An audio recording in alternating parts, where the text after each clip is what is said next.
এক জঙ্গলে দুটো ব্যাঙ থাকতো। একজনের নাম টোড, আরেকজনের নাম টেড। বিকেল হলেই টোড আর টেড দুজনে গল্প করতে বসতো। একদিন দুজনে একটা কুয়োর ওপর বসে বসে গল্প করছিল। গল্প করতে করতে তারা আনন্দে নেচে উঠল, কিন্তু নাচতে গিয়ে হঠাৎ তারা কুয়োর মধ্যে পড়ে গেল।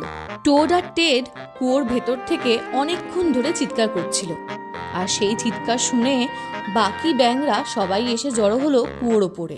তারা অনেক ভাবনা চিন্তা করলো, কিন্তু কিছুতেই কোনো উপায় বার করতে পারলো না।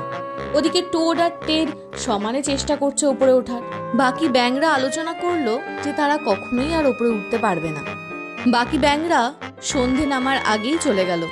পরের 2 দিন টোড আর টেড ওই কুয়োতেই রইল। টেড কোনো চেষ্টা না করেই কুয়োতে মারা গেল, আর টোড ক্রমাগত চেষ্টা করলো ওপরে ওঠার, এবং তৃতীয় দিন সে ওপরে উঠতে পারল এবং নিজের ঘরে ফিরে এলো।